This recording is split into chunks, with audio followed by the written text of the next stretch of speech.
Welcome students to another session. In this session we are going to take up some more numericals.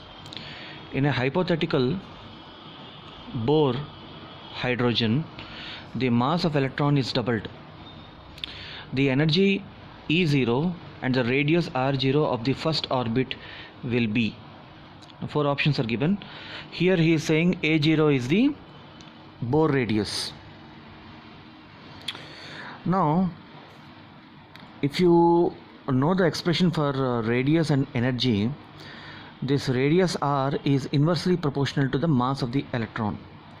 R is proportional to 1 by m and energy is proportional to mass. More mass, more energy. Okay, so here what is happening is, if the mass is doubled, what will happen to the radius? The radius will become half. Okay, and same with the case of energy. If the mass is doubled, energy will be doubled.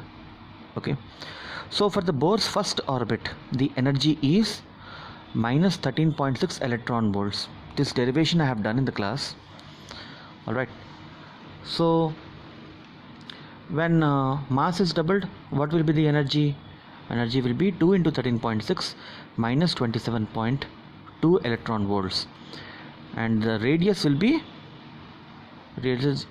half. Okay, r is proportional to 1 by m. Here I have done a small calculation. R0 dash by R0 is equal to m upon 2m.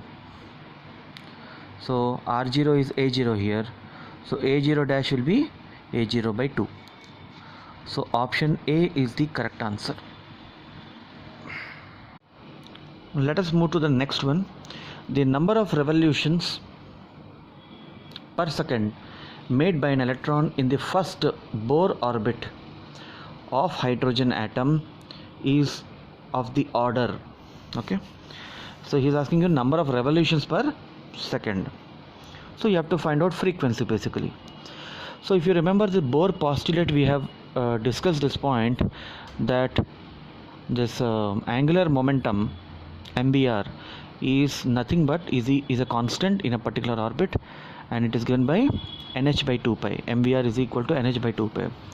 This is the Bohr's postulate, where h is the Planck constant. See, in a particular orbit the L value will be constant. That means in the first orbit L will have some value, and that is a constant. In the second orbit the L will have some value, and it will be constant. Those constants may vary, but basically in that orbit, as long as the electron is rotating in that particular orbit, the value remains a constant. So MVR is equal to h by 2 pi. You know that V is equal to R omega. So mR omega square is equal to h upon 2 pi. So we are trying to calculate the frequency. So omega, okay, omega is what? 2 pi by T or 2 pi mu. So from there we can calculate the value of mu. So h value is 6.6 into 10 power minus 34, and mass of electron is 9.1 into 10 power minus 31. Okay, and what else?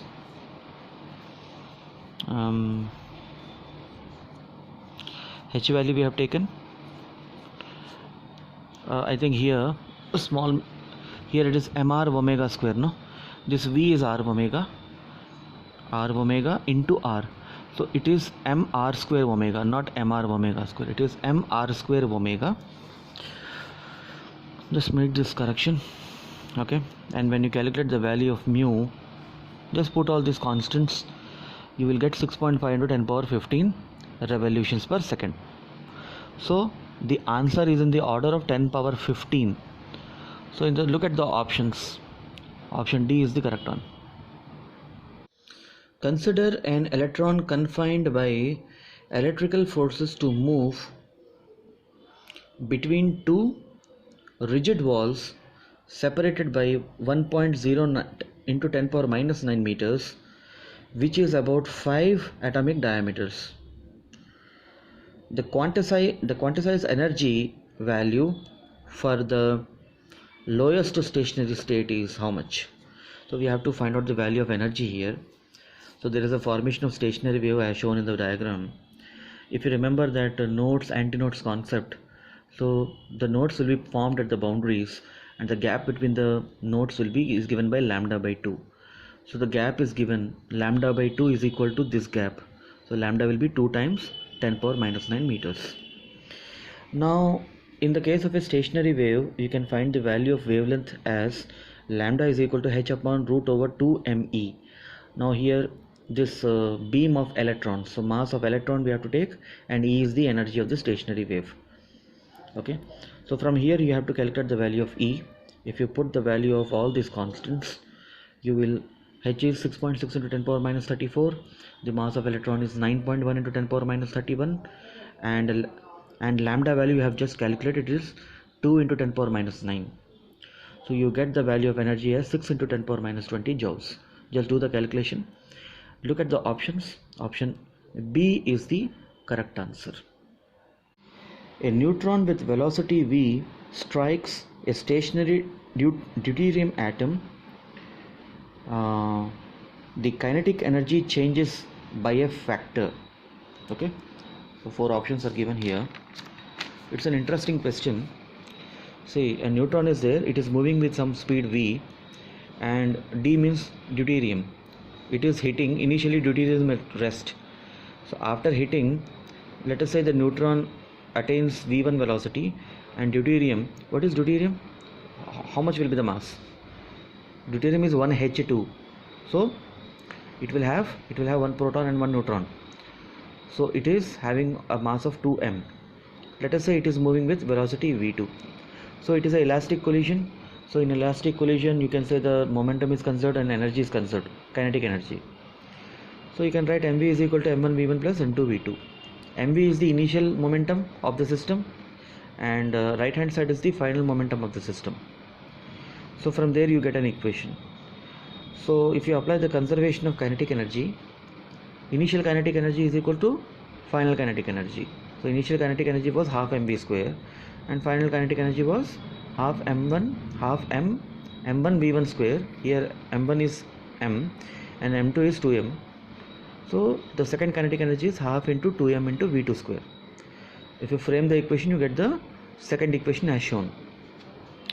So this we have done while doing the derivation. When you solve this, finally the general expression to calculate this is v1 is equal to m1 minus m2 by m1 plus m2 into u1 plus 2m2 by m1 plus m2 into u2. So u2 here is given as 0. You can see this diagram. Deuterium initially was at rest, isn't it? And u1 was v. So you get v1 is equal to m minus 2m, because here m2 is 2m, divided by m plus 2m into v. So finally you are getting v1 is equal to minus v by 3. Alright. Now in the question he's saying that this neutron initially was traveling with v speed. Now finally it has got some kinetic energy. Now that speed become v1, so its kinetic energy changed. So he is asking you what is the fractional change. So what is the initial kinetic energy? Half mv square. What is the final kinetic energy? Half m v1 square. The mass will not change, the velocity changed. So when you solve it, you get mv square by 18. So the fractional change formula will be kf minus ki divided by ki. So put the values here, and when you solve it, you finally get 8 upon 9. You get minus 8 upon 9, but we are taking only the magnitude part. So option D is the correct answer. Okay, none of the above. Rest all other options are not matching. Option D is the correct answer. The electric potential between a proton and an electron is given by expression V is equal to V0 into ln R by R0. ln means logarithm to base E. So some options are given, you have to find the correct answer. Now here you see potential energy is how much? Because he is talking about electric potential. See, basically potential energy U is equal to V times Q, where V is the potential. So here Q is the electron charge, which is nothing but E. So U is equal to EV. So the value of V is given in the expression. So U is equal to EV0 ln R by R0. See, in the options you see he is somehow bringing that radius of the orbit.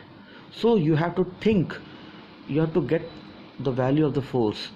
So how do you get the force? If you know the potential function, you have to differentiate the potential function. F is equal to du by dr. I am talking only the magnitude part.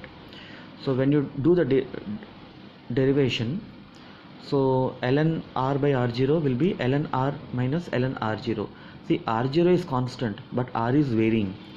So when you differentiate that, it will be e v0 to d by dr of ln r minus ln r0. ln r0 will be derivative of a constant, it will be 0. So d by dx of log x, let us say. So what is the answer? It will be 1 by r. E v0 by r will be the answer. That is the force. Now the situation is like this. There is a proton, there is an electron, and they are mutually attracting. So there is a force towards the center, and that force is the centripetal force. So mv square by r is equal to this force. So if you equate these two, you get the value of v, the velocity, is equal to root over e v0 by m. See students, in some questions you can use this formula also. Alright. Now he is asking you the relationship between the radius and the principal quantum number n. So bring in Bohr postulate, which is mvr is equal to nh by 2 pi. Put the value of v, and if you observe r and n, you see that they are directly proportional. R is proportional to n, because in this value of v what you have got, there is no r, so r is not affected. So you're getting r is proportional to n. Option A is the correct answer. A neutron with velocity v strikes a stationary deuterium atom. The kinetic energy changes by a factor. Okay, so 4 options are given here. It's an interesting question. See, a neutron is there, it is moving with some speed v, and d means deuterium. It is hitting, initially deuterium at rest. So after hitting, let us say the neutron attains v1 velocity, and deuterium, what is deuterium? How much will be the mass? Deuterium is 1h2. So it will have 1 proton and 1 neutron. So it is having a mass of 2m. Let us say it is moving with velocity v2. So it is an elastic collision. So in elastic collision, you can say the momentum is conserved and energy is conserved, kinetic energy. So you can write mv is equal to m1 v1 plus m2 v2. mv is the initial momentum of the system, and right hand side is the final momentum of the system.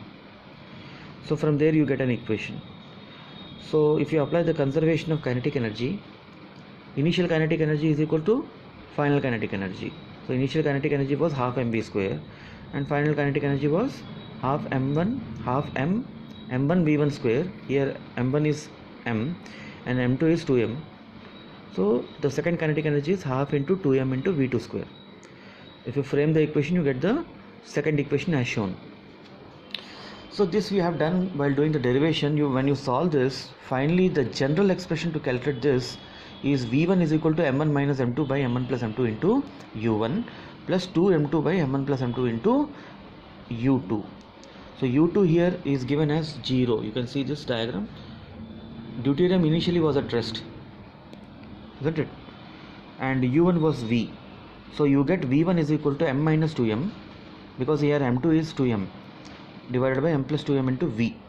So finally you are getting v1 is equal to minus v by 3. Alright. Now he's in the question, he's saying that this neutron initially was traveling with v speed. Now finally it has got some kinetic energy. Now that speed become v1. So its kinetic energy changed. So he is asking you what is the fractional change. So what is the initial kinetic energy? Half mv square. What is the final kinetic energy?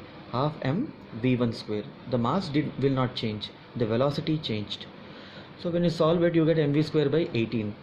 So the fractional change formula will be kf minus ki divided by ki.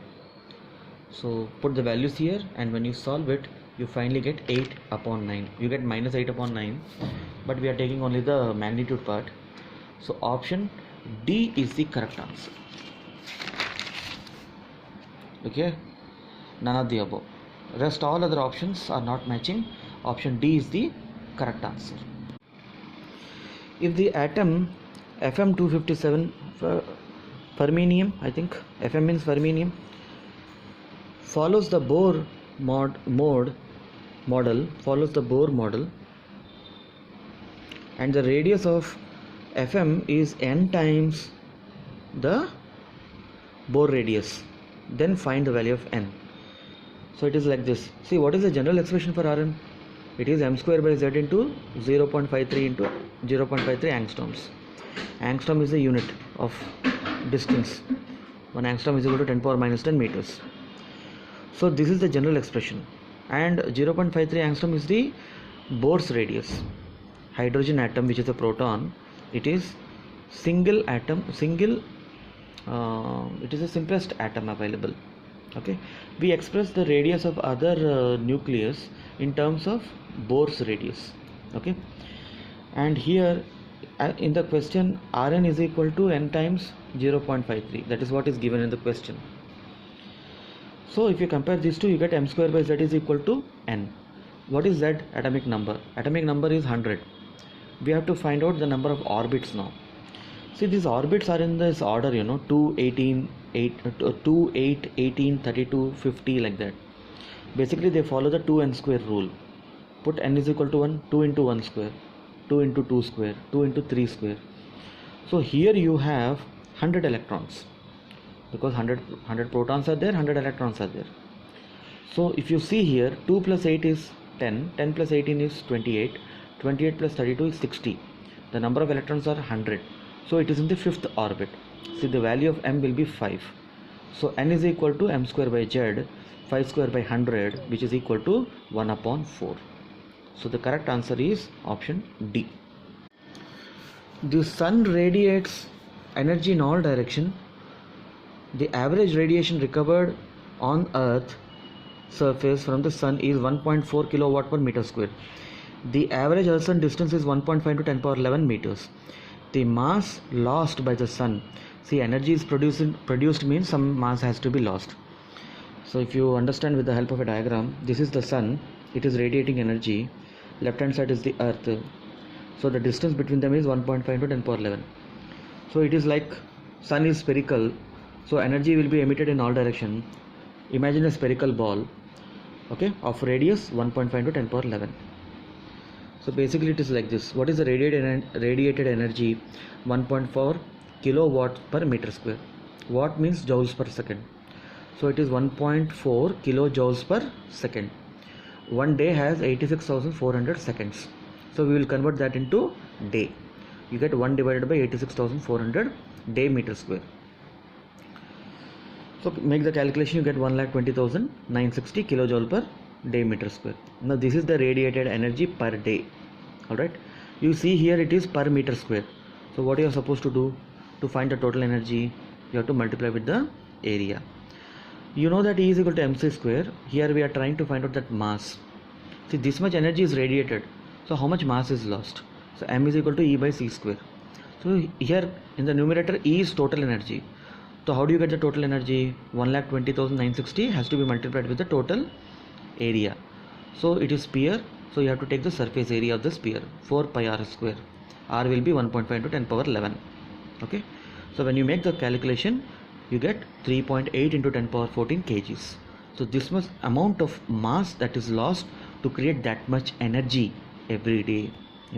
That much. Sun is losing its mass at that rate. You can see here option C is the correct answer. Am I right? Is it 10 power 14? Sorry, option D is the correct answer. We have to be very careful. 3.8 is matching, but 10 power 14 is what we are getting. So option D is the correct answer.